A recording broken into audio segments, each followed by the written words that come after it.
तो हेलो बच्चों, कैसे आप सभी लोग। I hope you are doing well. तो एक बार फिर से वेलकम है आपका हमारे इस प्यारे से यूट्यूब चैनल एलिट क्लासेस में। और आज मैं आपके लिए टॉपिक लेके आया हूँ इलेक्ट्रिक पोटेंशियल एंड कैपेसिटेंस में। इलेक्ट्रिक पोटेंशियल डिफरेंस के बाद आपने इससे पहले मैं 2-3 लेक्चर बना चुका हूँ, आप उन लेक्चर्स को देखिएगा, देन आप यहाँ पे आइएगा, ठीक है ना। तो आपको ज़्यादा समझ में आएगा या ज़्यादा अच्छे से समझ आएगा। तो आज का जो टॉपिक है हमारा वो है electric potential due to a point charge. एक पॉइंट चार्ज के अराउंड उसका पोटेंशियल होता है, हमें इस बात का पहले से ही पता है। कैसे पता है जी? पिछले 2-3 लेक्चर जितने भी बने हैं उसमें मैं यही तो बात कर रहा हूं। क्या बात कर रहा हूं कि मान लो आपके पास एक पॉजिटिव पॉइंट चार्ज है, ओके। इसके आसपास ये पॉइंट ए, पॉइंट बी, सी, ए पर, बी पर, सी पर मान लो आप। चलो आप ही मुझे बताइएगा, देखो ये प्लस का क्यू चार्ज है, बताना कमेंट करके बताइएगा इस बात को कि किस पॉइंट पर सबसे ज्यादा पोटेंशियल है, किस पॉइंट पर, किस लोकेशन पर इन तीनों में से इस चार्ज का सबसे ज्यादा पोटेंशियल है। और एक बात और बताइएगा कि माइनस क्यू चार्ज है ये CBA, ये डैश में बोल दिया मैंने, ठीक है ना। अब आप मुझे बताइएगा माइनस क्यू चार्ज के आसपास किस पॉइंट पे सबसे ज्यादा पोटेंशियल है। वीडियो को पॉज करो और पहले कमेंट करो, मैं देखना चाहता हूं कि आपने इससे पहले के लेक्चर देखे हैं या नहीं। तो चलो खैर अब बताता हूं मैं आपको। जितना आप पॉजिटिव चार्ज के पास जाओगे पोटेंशियल उतना बढ़ेगा, क्योंकि आपको उतना ज़्यादा वर्क करना पड़ेगा। जितना नेगेटिव के पास जाओगे पोटेंशियल घट जाएगा, घटता जाएगा, मर जाओगे ऐसे। तो नेगेटिव से दूर जाओगे तो पोटेंशियल बढ़ेगा, पॉजिटिव के पास जाओगे तो पोटेंशियल बढ़ेगा। इस केस में, पहले वाले केस में अगर मैं बात करूँ तो सबसे ज़्यादा पोटेंशियल ए पर, उससे कम बी पर और सबसे कम सी पर सॉरी।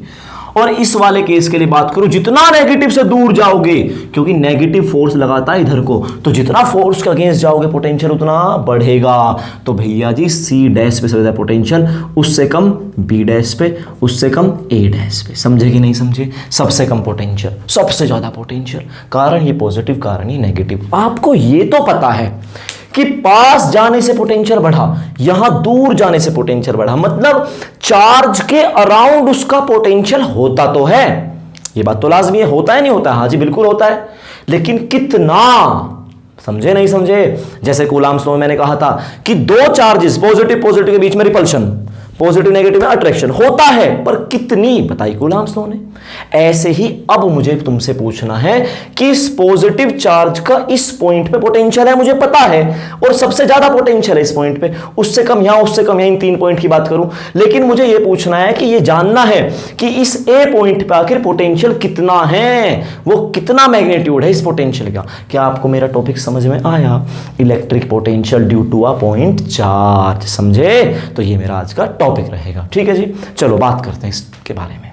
तो देखिए electric potential due to a point charge, तो सबसे पहला काम है आपका पॉइंट चार्ज को मानना। जी ये मान लिया पॉइंट चार्ज है, मान लो ये एक पॉइंट P है जो R डिस्टेंस दूर है, जहां मुझे इलेक्ट्रिक पोटेंशियल फाइंड करना है, ठीक है ना।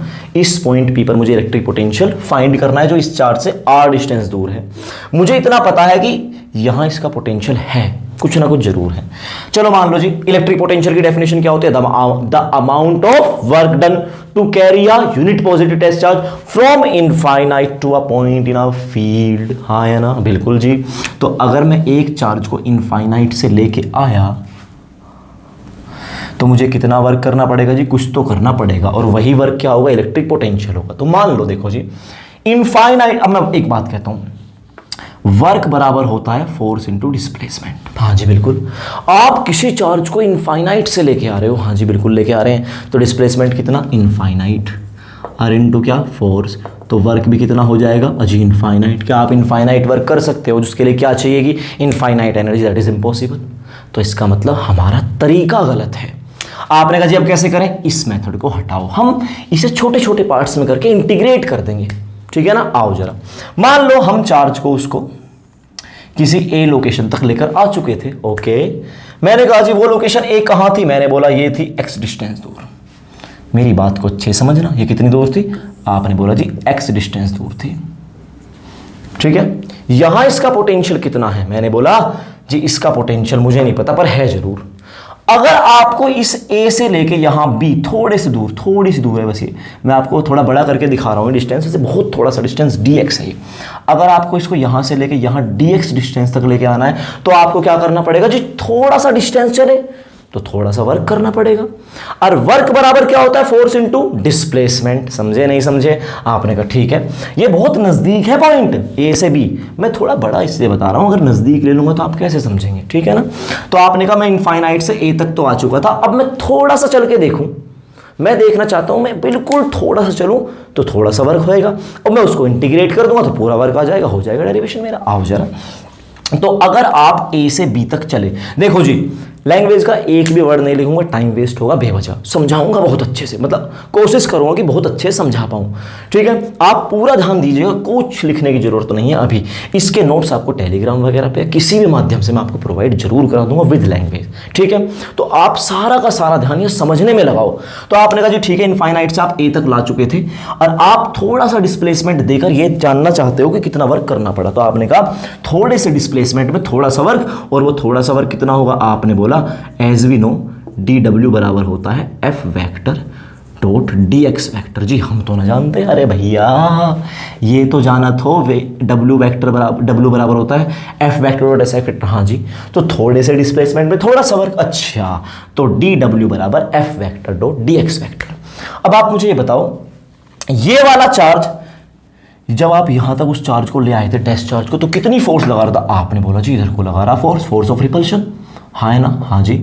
और आप इसके जा रहे हो अगेंस्ट इधर को, जी बिल्कुल, डिस्प्लेसमेंट कर रहे हो इधर को, और जबकि फोर्स लग रही है उस पे इधर को, तो थीटा कितना बना जी, theta between F vector and dx vector is 180 degree. समझ में आई बात, नहीं आई? तो आप इलेक्ट्रोस्टैटिक फोर्स के अगेंस्ट जा रहे हो, डिस्प्लेसमेंट इधर को जबकि फोर्स है उधर को, तो थीटा कितना होगा 180।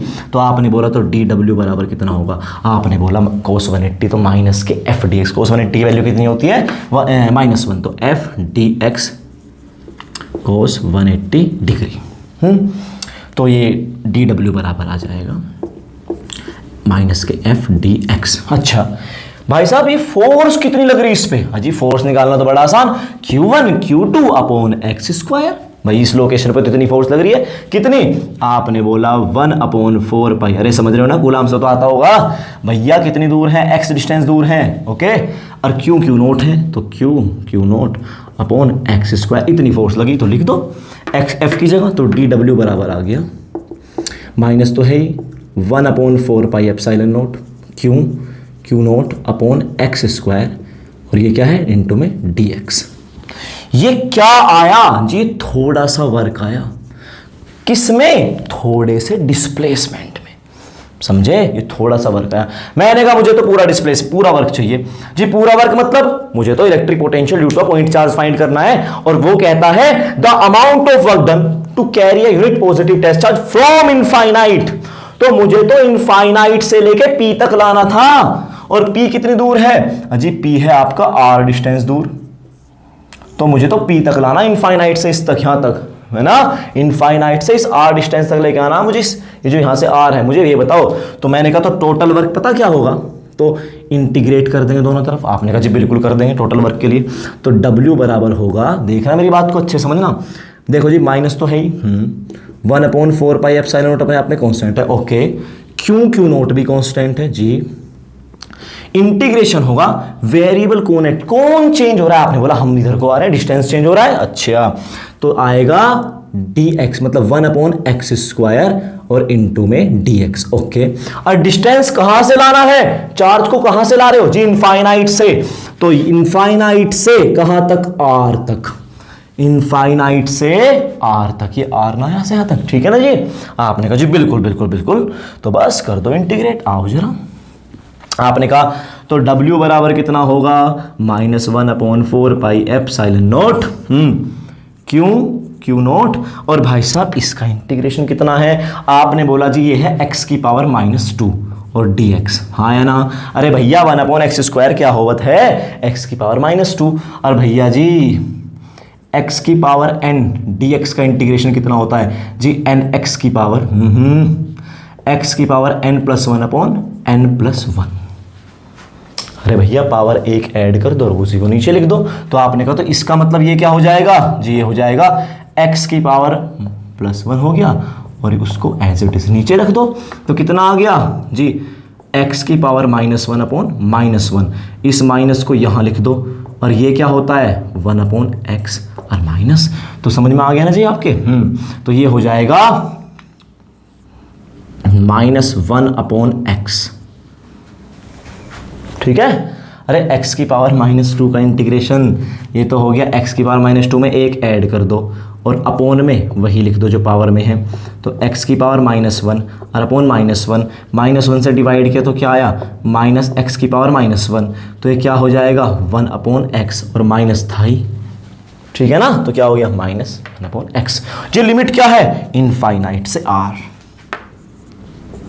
क्लियर है भाई साहब बात आपको। अगर कुछ दिक्कत है यहाँ तक तो आप मुझे कमेंट करके बता देना जी, इस टाइम पीरियड पे आप टाइम जरूर मेंशन करना कि इस टाइम पे मुझे ये दिक्कत हुई है, ठीक है ना, जिससे मुझे आसानी रहती है देखने में कि बच्चे को दिक्कत क्या है, वरना मुझे पूरी वीडियो देखनी पड़ेगी सोचो, और इतना टाइम देखो होता नहीं है। खैर आओ जरा, मैं चाहता हूँ आपको कोई दिक्कत ना ही आए। 1/4πε0 ओके, और ये हो गया क्यू, ये हो गया Q0। भाई साहब एक बार रखोगे r जी, एक बार x रखोगे इनफाइनाइट, ओके, और सब्ट्रैक्ट कर दिया। समझ में आ गया, लिमिट आपको रखनी आती है। तो जी अंदर मल्टीप्लाई करेंगे तो क्या हो जाएगा जी, ये हो जाएगा -1/4πε0, ठीक है, Q0 -1/r, ओके, माइनस गया अंदर 1/इनफाइनाइट। 1/इनफाइनाइट कितना होता है 0, तो क्या हो गया -1/r + 0। तो ये 0 जब हो जाएगा तो -1/r बचेगा जी, बिल्कुल। तो ये हो गया 1/4πε0, ओके, Q0 ये माइनस था ही और +0 तो वही हो जाएगा, माइनस माइनस प्लस हो जाएगा, इनटू में है। तो W बराबर कितना आएगा 1/4πε0 Q0/r माइनस माइनस प्लस। ये क्या आया W, अजी ये तो W आया है। W हमें क्या निकालना है, amount of electric potential due to a point charge. अच्छा, और इलेक्ट्रिक पोटेंशियल की डेफिनेशन क्या होती है, आपने बोला जी इलेक्ट्रिक पोटेंशियल की डेफिनेशन क्या होती है, क्या होती है, the amount of work done to carry a unit positive test charge from infinite to a point against the force in the field, okay. तो कुल मिला के ये होती है V बराबर W/Q0। यही तो होती है the amount of work done to carry a per unit test charge from infinite to a point against the field against the force, ठीक है। अरे मेरी वॉल्यूम थोड़ी कम हो गई, कोई नहीं, आ जाओ। तो V बराबर कितना हुआ, तो जी W की वैल्यू 1/4πε0, अच्छा Q0 और अपोन में क्या है R। देखो भाई W की वैल्यू रखी है मैंने, तो W की जगह तो ये आ गया और अपोन में हो गया Q0 और ये हो गया आपका V। तो V बराबर क्या, W जाएगा यहाँ तो इससे कटेगा ये, समझ में आया। तो V बराबर आ गया 1/4πε0 Q/R। क्या हुआ ये, electric potential due to a point charge. क्या आपको मेरी बात समझ में आई, किसी भी तरह की कोई दिक्कत हो आप मुझे बताइए यहां तक, ठीक है। अब देखो कंक्लूजन क्या निकला, कंक्लूजन क्या है जी, हो जी ये तो चीज कांस्टेंट है बिल्कुल। तो पहली बात तो जितना हैवी चार्ज उसका उतना heavy potential, potential is directly proportional to charge, obvious सी बात है, जितना हैवी चार्ज उसका उतना ज्यादा फील्ड या उतना ज्यादा इफेक्ट तो उतना ज्यादा पोटेंशियल। दूसरी बात, जितना चार्ज से दूर जाओगे R बढ़ेगा, जितना R बढ़ाओगे पोटेंशियल उतना घटेगा, समझ में आया। लेकिन ये किसके लिए बात चल रही है, पॉजिटिव के लिए, समझ में आया ना। ओके जी, आपने कहा अच्छा तो ग्राफ क्या होगा, तो V versus R for a point charge, तो V वर्सेस R क्या होने वाला है, आपने बोला देखो जी अगर मैं कहूं तुम हो R और ये है V, तो ग्राफ कुछ ऐसे जाएगा।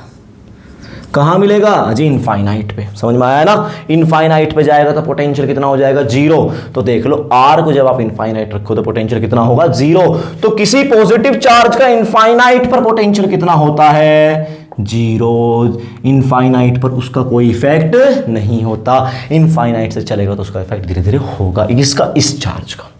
समझ में आई आपको मेरी बात? अच्छा, जब हम इलेक्ट्रिक फील्ड कर रहे थे, क्या electric field due to a point charge, electric field due to a point charge का फॉर्मूला क्या आया था? E बराबर के क्यू अपॉन आर स्क्वायर। तो बेटा ये ना आया था, तो E is inversely proportional to R square. तो बताओ पोटेंशियल जल्दी घटता है डिस्टेंस के साथ या फील्ड जल्दी घटता है? आपने बोला पोटेंशियल के फॉर्मूले में कौन आया? अपॉन में आर, और इलेक्ट्रिक फील्ड के फॉर्मूले में कौन आया? R square. तो बताओ कौन ज्यादा खतरनाक है? आपने बोला आर स्क्वायर, हाँ है ना, बहुत जल्दी घटाएगा, तो इसका ग्राफ क्या होगा? आपने बोला अगर ये है आर, ये है ई, तो कर्व ज्यादा होगी। समझे कि नहीं समझे? ये कर्व कम है और ये कर्व ज्यादा है। समझ में आ गई आपको बात? नहीं आई? जल्दी बोलिए। कोई किसी भी तरह की दिक्कत हो आपको, ये चैप्टर नंबर 1 में है, ये चैप्टर नंबर 2 में है। और अब जो मेरा लेक्चर रहेगा अगला वाला, मैं इन दोनों ग्राफ को एक में ही समझाऊंगा।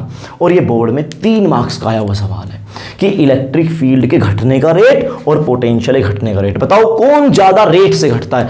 आपने बोला इलेक्ट्रिक फील्ड के फॉर्मूले में अपॉन में आर स्क्वायर है और इसके फॉर्मूले में अपॉन में आर है, तो पोटेंशियल धीरे धीरे लीनियरली घटेगा, लेकिन ये क्वाड्रेटिक घटेगा, तेजी से घटेगा। समझे? इसलिए स्लोप एकदम से है, इसमें स्लोप थोड़ा कम है। क्या आपको इस लेक्चर में कहीं से लेके कहीं तक कोई दिक्कत आई हो? आप टाइम लिखिएगा कि यहाँ पे हमें प्रॉब्लम आई है, किसी भी तरह के आपको मतलब कोई भी परेशानी हुई तो आप बताइए। और thank you for watching this video. Okay.